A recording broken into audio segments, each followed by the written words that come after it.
merong banatan, okay? Ito si Tino, binabanatan si Pulong. Tingnan ninyo kung anong kanyang pangangatwiran patungkol dito. Kinwestiyon ni Congressman Paulo Duterte ang pagpapaimbestiga ni Congressman Antonio Tino sa flood control project sa Davao City. Pero gate niya, wala siyang itinatago. Nasa frontline ng balitang yan, si Marian Enriquez. Bakit ako lang? Bakit Davao lang? Yan ang belta ni Davao City 1st District Representative Pulong Duterte kay House Deputy Minority Leader at ACT Teachers Party List Representative Antonio Tino.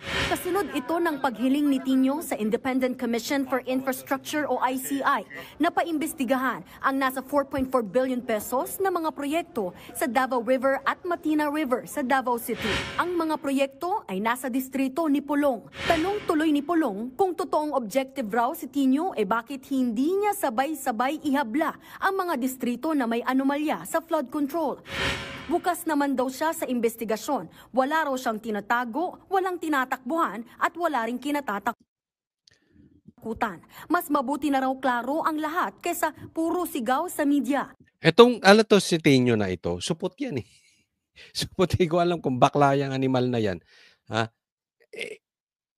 Kitang-kita naman natin. Sinasabi nga nila, diyan sa Kongreso, alam nila kung sino yung may mga insertions. Alam nila, alam nila kung sino magnanakaw. Even si Saldico, sinabi na nga ito si ang daming insertions. Ito si Sandro Marcos. At yung magtiyuhin, si Sandro at saka si Bongbong, binansaga pang pork barrel kings. Bakit Davao ang pinag-iinitan mo?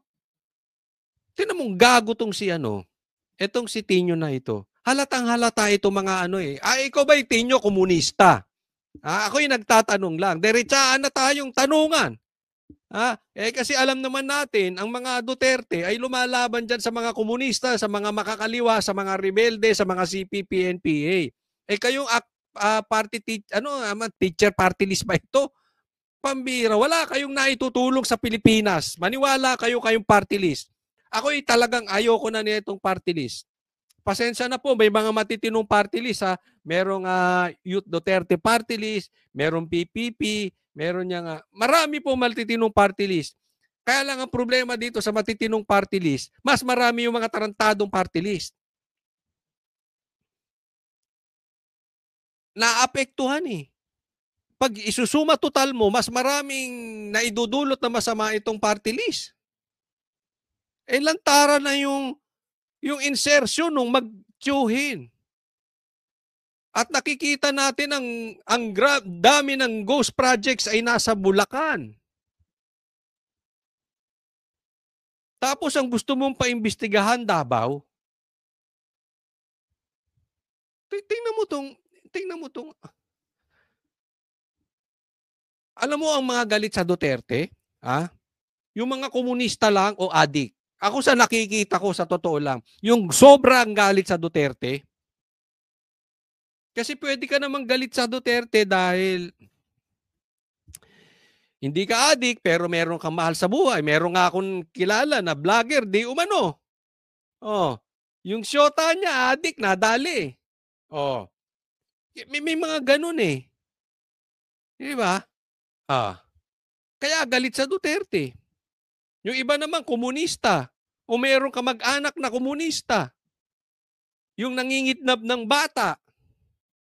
Yung mga nagre-recruit na mga estudyante. Mga CPP, NPA. Yung mga ganun ba? Kasi ba't magagalit sa Duterte? Kasi babaero. Hindi ko sinasabing tama ang babaero, pero anong koneksyon nun sa trabaho nila? Di ba? Siguro, ayaw mo sa kanila, pero hindi kayo galit na galit. Ako tanongin ko, Tonyo, Tinyo, ikaw ba adik o komunista? Ay, nagtatanong lang. Kasi parang hindi ka talaga gumagamit ng utak. Paano ka naging mambabatas? Anong pinagkaiba nyo yung congressman na malaki ilong dyan? Na si Ridon. Anong pinagkaiba nyo? Ang dami ng problema sa Pilipinas. Gustong imbestigahan yan si Ridon. Dolomite. Gago, no? Yung mambabatas to, bobo. Ginaya mo pa.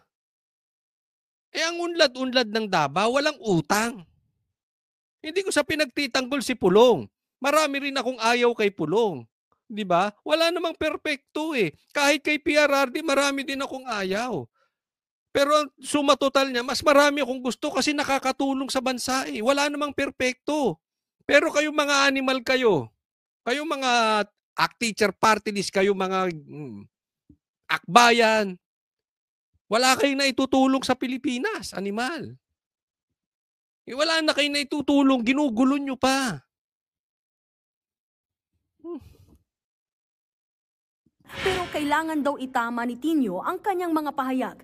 Naging congressman daw si Duterte noong 2019 pero hindi raw ibig sabihin na siya ang nagdisenyo, nag-award o nag-implement ng mga proyekto. DPWH daw ang implementing agency. Ginagawa raw niya ang kanyang trabaho. Nag-request din daw siya ng audit at updates at handa siyang magpadala sa ICI ng mga dokumentong meron siya. Sagot ni Ito muna dito. Sabi niyo, walang paligoy-ligoy. Diba? Complete, transparent, walang paligoy-ligoy. Sandro, ikaw, sabi mo gusto mong magpaimbestiga sa ICI. Sandro Marcos, ikaw, Charis, payag ka ba magpaimbestiga ng live? Sabay kayo ni Pulong. Sandro, gusto mo, sabay na rin kayo magpa-drug test. Hindi, ipapanawagan namin yan. Sabay kayo magpaimbestiga. Sandro, sa Blue Ribbon, live po. Palagay ko papayag si Pulong yan. Kasi ikaw, Sandro, wala ka pang pinapatunayan na yung mga mga insertion nyo napunta sa magandang proyekto. Yung pork barrel di umano, hari kayo ng pork barrel. Asan na? Oh. Magkusang loob ka na, huwag ka nagtatago kung kani-kaninong party list. Wala na kayong inabala kung hindi Duterte. Hindi sa pinagtatanggol ko Duterte ha.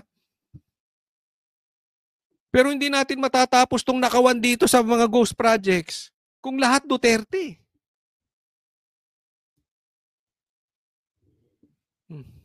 meron siya. Sagot ni Tino kay Pulong, mukhang inaamin na rin daw niya na kabilang ang kanyang distrito sa may mga bilyon-bilyong flood control anomalies nang sabihin nitong, bakit ako lang daw?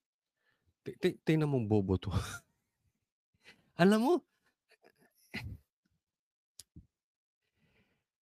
ang palusot niya, so sinabi ni Pulong, bakit ako lang parang inaamin niya na nakasama siya doon sa may mga flood control anomalies o yung ghost projects. Tanga! Hindi niya naman sinabi, bakit ako lang sa dinami-dami ng mga may flood control projects, ako lang. Hindi. Bakit hindi mo imbestigahan yung lahat ng distrito? I mean, isa to sa mga nasa top 10 tong pinaka-stupid, pinaka-tanga na counter.